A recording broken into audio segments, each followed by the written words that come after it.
It is day... what are we on? Day 37 lockdown. It's definitely not day 37, it's only... I think it's day 6. So, let's talk about power. Come on then, Adventure Cat. Time to go.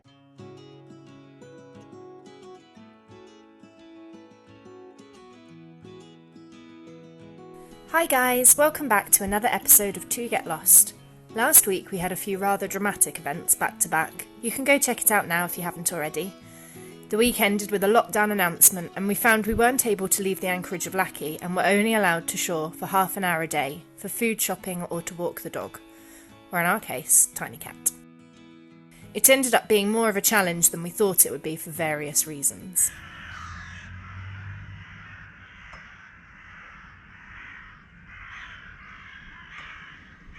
Tiny Cat just waits at the hatch every sunrise now, waiting to be let out to watch. But she's just not really sure what to make of it all, are you? What do you think of all the birds?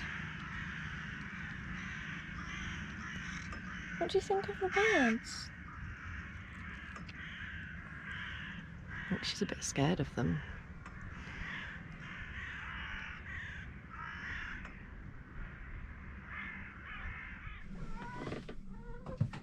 How did you sleep, Adam?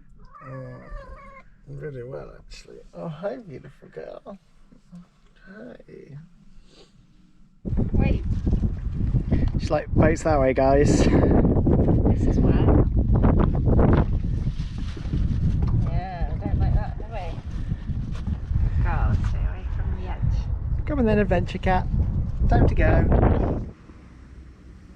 It's a bit nicer, isn't it, baby girl?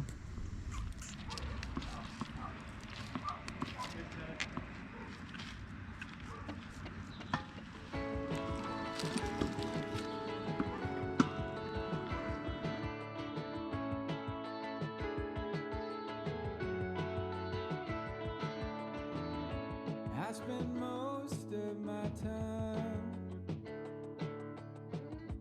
viewing what I want from the outside.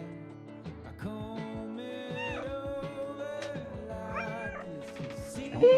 Are you trying to tell us something? Is there something about your food you're trying to tell us? Song to sing you. You're so beautiful, yes. Something about your food you're trying to tell us. When were you last fed? Was it 4 minutes ago? I think she said she's never been fed, Adam. I find that hard to believe, actually, because I fed her about 6 minutes ago.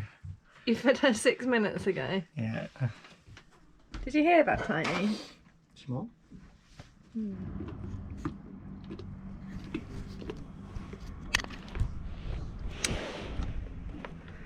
So Tiny Cat and I are going to show you how we do the washing up on board Hot Chocolate. It's very exciting. Tiny Cat thinks it's quite exciting, don't you?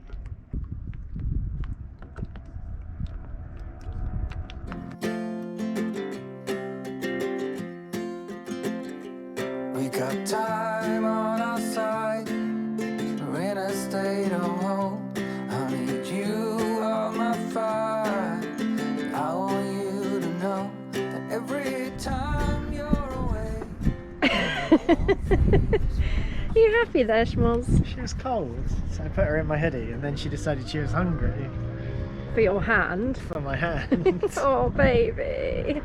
What kind of torture is he putting you through? Ah, don't do that. You should scratch me. This is the real reason I got the camera out. Definitely does not come out on this GoPro. No. What a beautiful sunset. Gorgeous, stunning, amazing. Sunset's not bad either. Whee! It is day... what are we on? Day 37 lockdown. It's definitely not day 37, it's only... I think it's day 6. It's not even been a whole week yet and we're going a little bit insane. It's The one one good thing about this anchorage, well, there's lots of good things about this anchorage, but one of the really good things is the sunset. So at least every day we've come out to see the sunset. It's always been amazing. But this is a particularly good one. This is a really good one. We are going a little bit stir crazy right now, I'm not gonna lie. Even the cat's finding it hard, and she spends all her time on the boat anyway. Look at the cockpit, we just pulled everything out. We got, I don't even know we've just got stuff everywhere. There is a reason for it though, like we haven't just done it for fun. Yeah. I can't actually remember what the reason is now. That's crazy, look at that like wispy cloud lit up. It doesn't really come out on here. No. I guess. Also, the weather has turned, it is now cold. It's now very Really cold. Even Adam's cold, and Adam's never cold. It's not like England cold though, is it? It's just a little bit chilly. It is just a little bit chilly. I only just started wearing a hoodie and shorts, so Yeah. we've got infinite power. And our generator works, so now we're really happy today. Why are you singing to us? We're not giving you all the attention. We're paying attention to the majesty of nature instead of the majesty of you. How could we?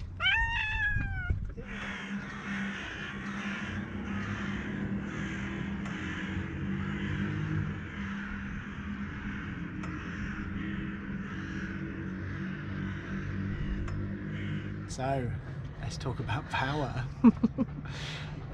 Most of the year we do really well on solar panels, and solar is just a wonder technology. When the sun's shining, we're making about we've got 380 amps, 380 watts of solar into 12. We're probably making 30 amps all the time while the sun's shining, which is loads. We run everything off that: laptops, phones, like the fridge, everything we need. But as we get towards the end of the year, it gets a little bit more difficult. The days get shorter, the angle to the sun gets less favourable, it's not rising as high in the sky at this time of year. But also you start to get more cloud cover, and all three of those things converge at once, and suddenly you just, in the space of 2 weeks, you go from having all the power in the world to being like constantly on low battery alarm. If you're motoring around, you can generate from the alternator. We've only got a 30 amp alternator, which is very small for our engine. But hey, if we motor for 3 or 4 hours, great, we make it back up. But if we want to hang out at anchor, or as we've been forced to do a little bit more recently, you have to stay somewhere because you're not allowed to navigate. You end up getting into trouble again. So yeah, we've had low power hell for the past like 4 or 5 weeks. I've been working every day, Emily the same, so our power needs are huge. We've had lots of cloudy days, we haven't been allowed to move, it's just been a bit of a nightmare. So I think the big thing we've noticed in comparison to other people who are liveaboards is the fact that most people don't work from their sailboat. yeah, a lot of people go to shore, or you know, if A lot of people just don't work because yeah. they're retired, or they have enough money, you know, or they do 6 months and 6 months on, 6 months off. If you're not working from your boat, you don't need any Yeah, power. of Well, course. you do need a little bit, But I mean, you certainly don't need 380 watts of solar to run the fridge and keep your navigation lights going and things. The laptops are, Emily's draws 90 watts, which is, you know, 8 amps or something. Mine draws close to double that. So we can actually be drawing 20 plus amps when we're both working, especially if Emily's editing video and I'm doing something graphically intensive. It really adds up, but it's a livelihood. It's the way we're able to keep doing this, and you know, so yeah, we got this bad boy. We've given in. We've given in. We didn't want to do it. Why didn't we go for wind, Adam? Wind was way more expensive. I actually would really like to add some wind at some point, but you hear a lot of people in off-grid energy talk about you know, a fuels mix or a generation mix. Solar's wonderful, and I'm a huge evangelist for solar, but if you have 3 cloudy days, that's it. It doesn't matter how much solar you have, you're just not getting anything from it. In the winter, in, you know, higher latitudes like the UK, you just haven't got a chance. Wind then becomes really interesting, because often if it's stormy for a couple of days, you don't get solar but you do get wind, so that's a really good energy mix. Much as I hate fossil fuels, at the moment, particularly for those on a budget, they still definitely have a place. So yeah, we've decided to add this to our generation mix. What we have been forced to do quite a lot recently is run the big engine, run the diesel engine at anchor. So we were using fossil fuels to generate anyway, but that's really inefficient, because in order to generate enough electricity from the alternator, you have to get the revs up. So you're turning over a great big, like 50 horsepower engine to spit out less than 1 horsepower of electrical energy. Whereas here, what we're going to do is turn over a 1.5 horsepower engine to make 1.499 recurring horsepower worth of electric energy. So it's just much more efficient. We won't need to run it nearly as much. We won't have to turn on the big, dirty, polluting diesel engine to generate. And it cost. Yeah, it will save us money. It's much better for the environment. But the actual thing to buy cost.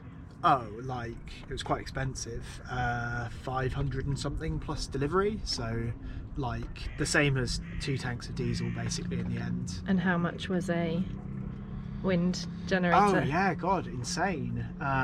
So I think I worked out we needed to spend about £2,000 to make it worthwhile putting wind in, and I probably will at some point. I'd really love to, but you'd have to be sure you were keeping the boat for a long time.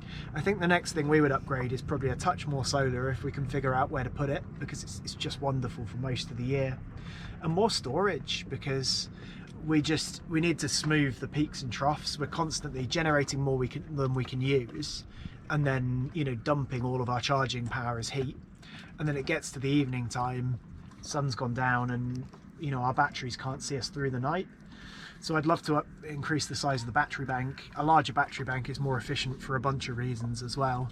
And on every sunny day we could generate enough to see us through 3 days, and it wouldn't matter if the next day was cloudy. So we've been fine throughout the summer. We don't have to generate using the engine at all. But here in the shoulder season, especially where I've been taking extra hours, yeah, this has become really necessary. So here's our new Honda generator. Sorry, environment. But this is better for the environment than running the big motor. So yeah, we're gonna put some oil in him and some fuel. It looks cute too. They talk about them being, you often hear them called suitcase generators because they're the same size as a suitcase. This one gets called a briefcase generator because it's even smaller.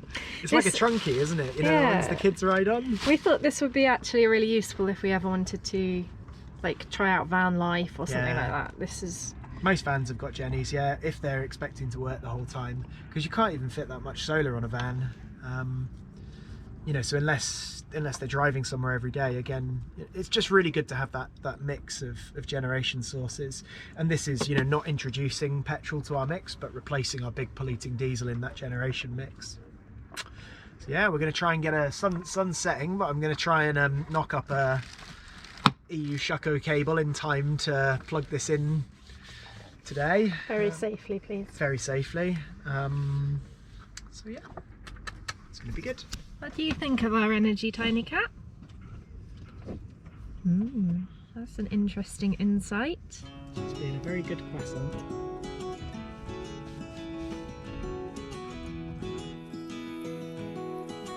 Thanks for watching, and we hope you enjoyed. If you made it this far, then don't forget to like and subscribe and drop us a comment, as we always love hearing from you. If you're interested in the ins and outs of living on a sailboat, then make sure you check out our website, togetlost.com, which has loads of tips for anyone starting a life at sea. Thanks to our patrons who are keeping these videos coming. Your support means so much. Have a lovely week, everyone.